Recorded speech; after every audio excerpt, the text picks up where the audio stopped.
Ano yung veil na tumatakip sa mukha ng mga ng mga tao kapag binabasa si Moses at hindi nila naintindihan?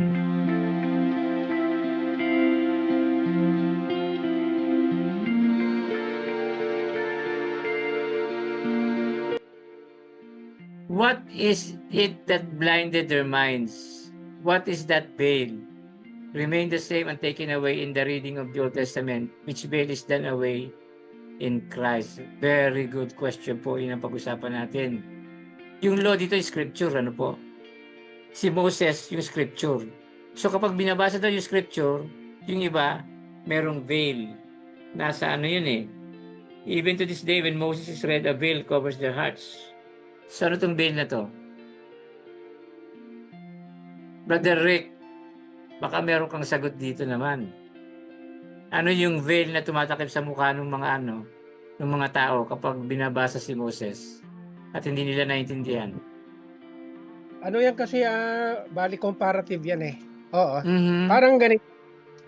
Parang yung system which brings condemnation versus the activity which brings salvation.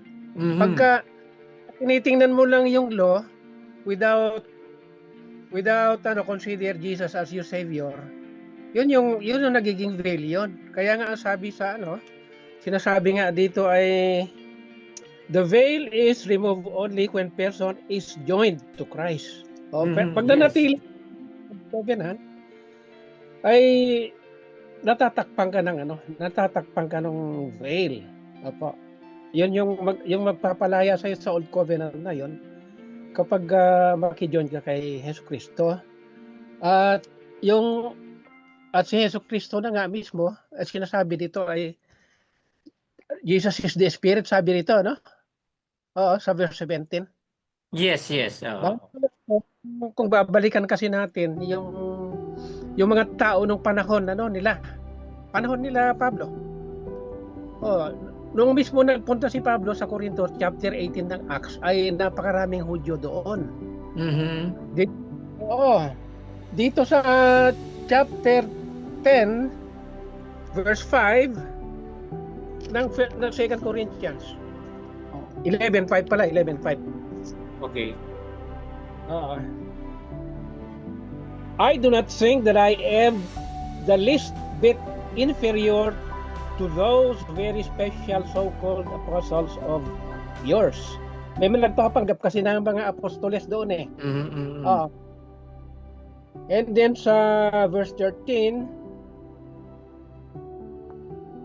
ganito sinabi, those men are not true apostles. They are false apostles who lie about their work and disguise themselves to look like real apostles of Christ. Mhm. Oo, itong mga Hudyo na ito ay itinuturo pa rin yung the whole law, no? Yung Yeah. 13 laws as a basis of salvation. Na hanggang ngayon yung mga Judaism ngayon, ganun pa rin paniniwala nila, including yung added laws about the Sabbath. Opo. Kaya ito, pag nananatili ka doon sa kautusan na yon, and then baliwala si Kristo, binabaliwala mo si Kristo, nanatiling natatakpan ka. Dito nga, system which brings condemnation versus activity which brings salvation. Life. Oh, And, yeah. oo. Ano yun? Yung activity, yung nagdadala ng kaligtasan, the activity of the Holy Spirit. Yes. Oo. Mm. Na yung pamamaraan na you will join Jesus Christ to have that salvation and not save through law. Yes. Ayun yung Thank you very much, Rick. Linawin lang natin yung mga terminology natin. Totoo po, may mga term na tinatawag yung law na Old Covenant. Totoo yan, nasa Bible yan. Pero sa usapan natin dito, gusto kong linawin na yung Old Covenant, yung system na binanggit ni Brother Rick, yung system na magkakaroon ng buhay sa pagitan ng obedience, yun ang Old Covenant dito. And meron niyang definition din sa Acts chapter 15 verse 1, Brother Rick. Sa Acts 15:1, ito sabi, certain individuals came down from Judea to Antioch and were teaching the believers, unless you are circumcised according to the custom taught by Moses, you cannot be saved. Ito mga Kristiyano na ito.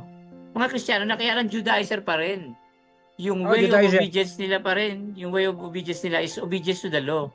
Hindi ka masisave pag hindi ka naka-obey sa whole law of Moses. Okay? So, ito po yung veil. Yung sistema ng pag-iisip na ang kaligtasan sa pagitan ng kautusan, sa pagitan ng obedience to the law. And you cannot be saved if you don't obey the whole law. Okay? So, sana po naging malinaw yan. Ang Old Covenant, yes, sa Bible po, merong lugar na sinasabi yung Old Covenant is the commandment. Yes, pero po yung sa Bible. Pero sa ating discussion ngayon, yung Old Covenant ay yung system ng teaching na ang salvation is through obedience to the law. And the New Covenant is the system of teaching that salvation is through Jesus Christ. Okay, yun po ang New Covenant ngayon. Okay. Yeah, ang masasabi ko lang yan sa veil kasi we experienced that for almost 50 years. We have the veil. Pero ang masasabi ko diyan, nung may veil kami, hindi namin nakikita na may veil. But this is what it means. Every time something preaches us about grace, we cannot see. May hadlang diyan na hindi namin ma-describe. We cannot see. Talagang pinagpipilitan namin yung Old Covenant na ganito. Pinagpipilitan namin. Nobody could convince us may veil until na we were converted by God's grace through the Holy Spirit. Naalis yun. And then nakita namin, nga, may veil nga pala tayo, no? Kaya natin din nakikita si Christ before. So, that's for personal experience. For 50 years ang church, ako na-experience ko siguro 20 years na ganyan. Na talagang pag grace, nire-reject ko yan. Grace, nire-reject ko yan. Ayoko kasi hindi ko nakikita. May humahad lang na hindi ko ma-describe dahil nakatuon po doon sa law at saka sa rules and regulations. Yan lang po may share ko based from experience. Tanungin kita, Pastor, bago ka magano. Ibig sabihin po, bago kayo maging Worldwide Church of God, ano kayo? Catholic. Catholic. I see. So, syempre may veil pa rin noon kasi Old Covenant pa rin yung thinking nyo, ano? Tapos naging Worldwide Church of God, may veil pa rin. Lalo, kasi Old Covenant talaga yun. Kaya yung veil na yan, it is something na you cannot explain, that you cannot see the grace habang nandun pa. Pero pag nawala yan, sabi niya, when you look to Christ, then the veil maalis. Doon lang. Yan. Yeah, doon lang naalis yung veil. It's a miracle. It's a miracle. Only God can do that. Only God can do that. We can. Thank you very much po sa magandang punto na yun. Diyos lang ang makapagtatanggal ng veil, ano? Yeah. Only in Christ.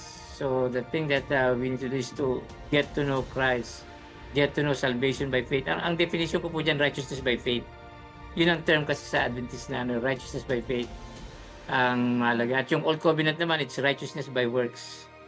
Yung righteousness nanggagaling sa obedience. That's the Old Covenant.